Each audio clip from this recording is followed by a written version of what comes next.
how do you handle deadlines? How do you handle deadlines like a pro?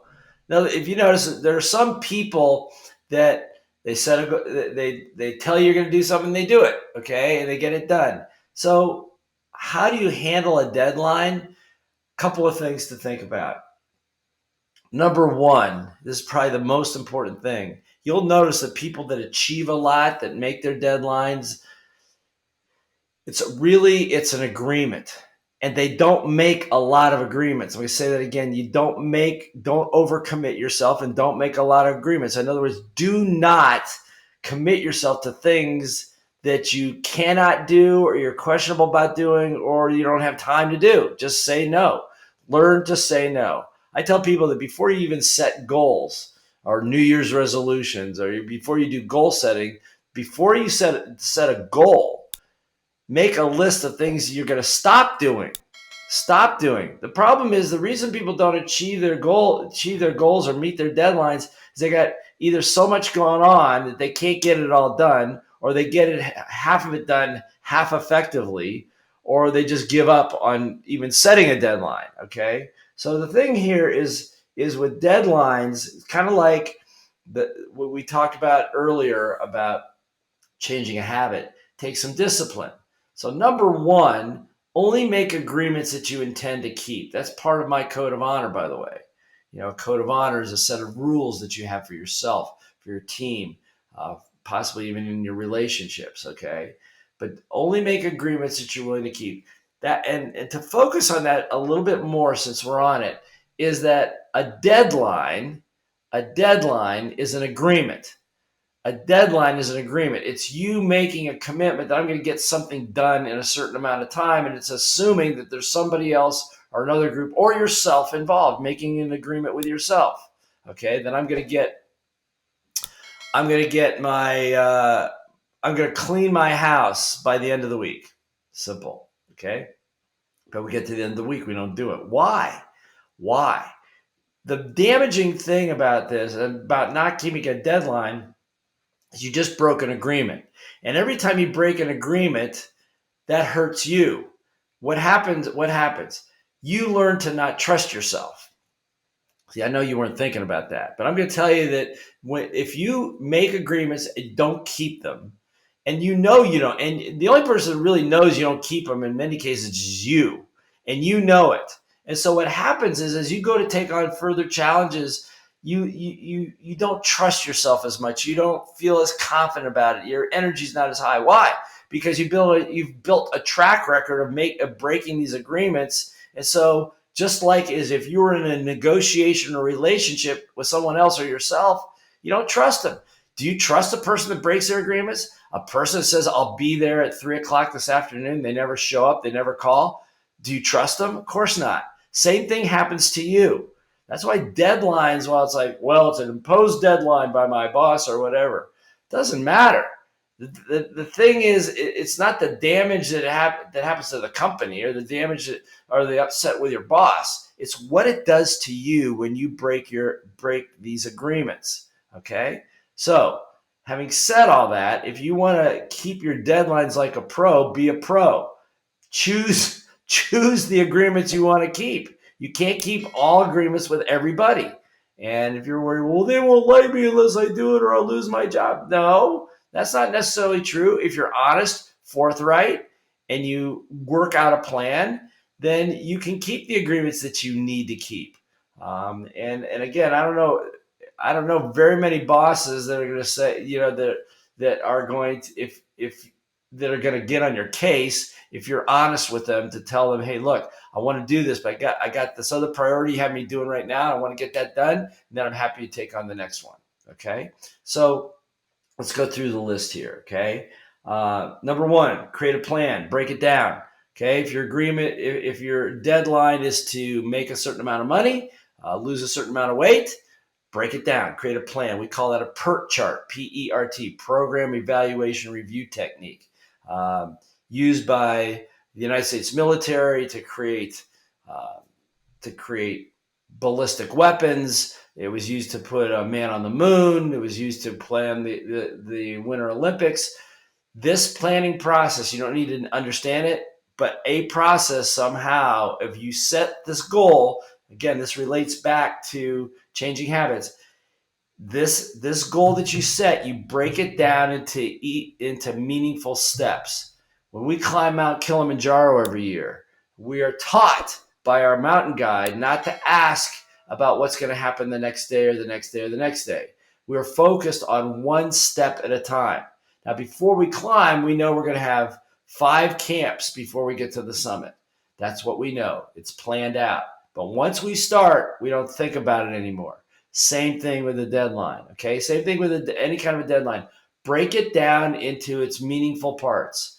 I'm going to build a birdhouse, okay? So what are the 4 steps, 3 steps, 2 steps, 6 steps to building a birdhouse, okay? Birdhouse installed. Birdhouse, before that, birdhouse assembled. Before that, materials allocated. Before that, birdhouse design. So it's designed, then we allocate the resources, we assemble it, and we put it in. So again, you break it down into meaningful steps. And if you can make it visual, that's even better. So you can constantly look at it. Put green dots on the events when you accomplish them. If they're behind schedule, you put a red dot on it so it brings it to your attention. So create a plan. Okay? Number two, discipline. Again, that D word comes up again, discipline. Okay?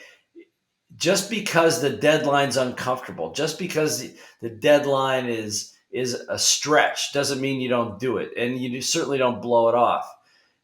Be disciplined about staying on task.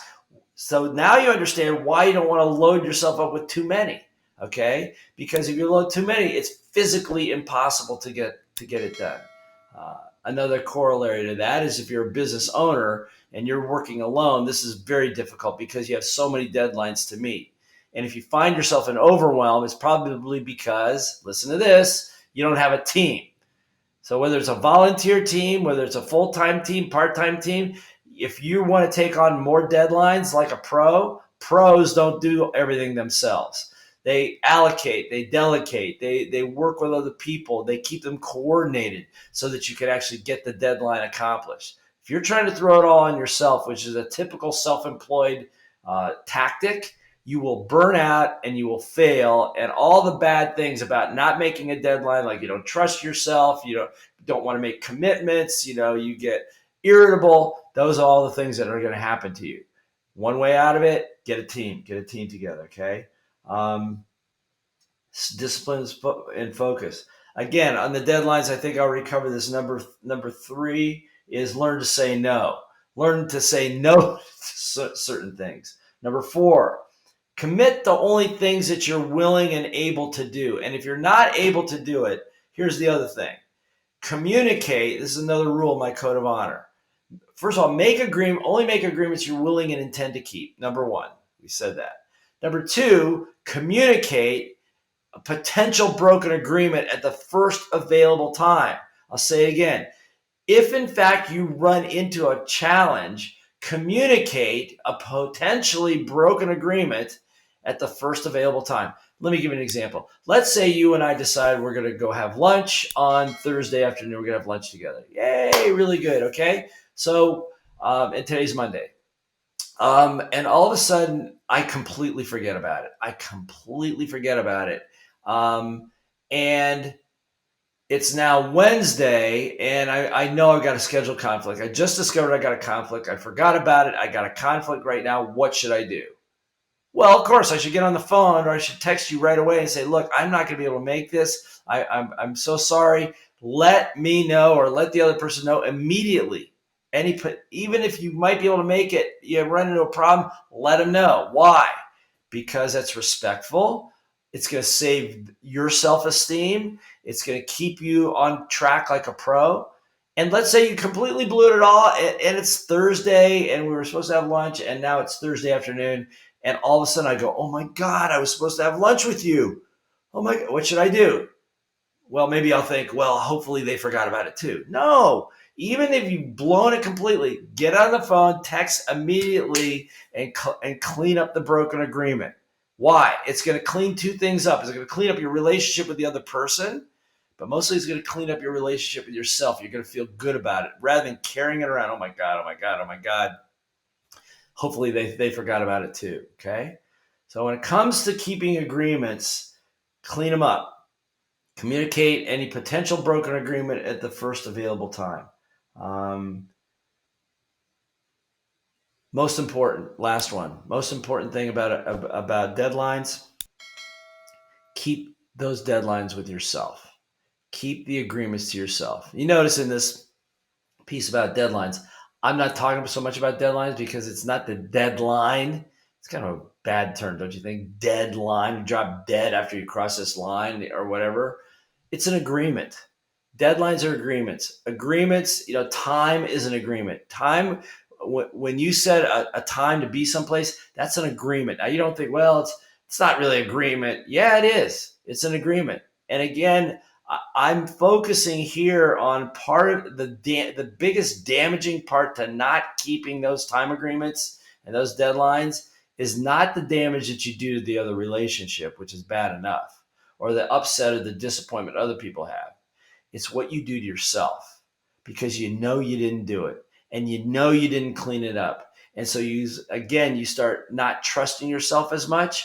Your self-concept goes down, your self-esteem goes down. It's very sneaky. You don't know it. And then later, when you really have something you want to do, let's say you want to write a book or you want to start a business or whatever it is, now when you go to set out to do it, you're going, well, I'm not sure that I want to do it. I'm not really good at accomplishing these goals. And so what just happened? You created your own resistance, which we talked about in a prior program. You created your own. The resistance came up from you because of your track record of not keeping agreements. Okay, so again, deadline's a deadline. Okay, big deal. No, it's a very, very big deal because your inability to keep the agreement is damaging to you as well as obviously to other people. Okay, so again, if you want to handle it like a pro, the things I told you, get a team together, make only agreements you're willing and intend to keep, and clear up anything broken agreement at the first available time, and learn to say no. Learn to say no and feel good about yourself. And if you screw it up, clean it up. Okay? Good luck. Keep your agreements. Keep and be on time.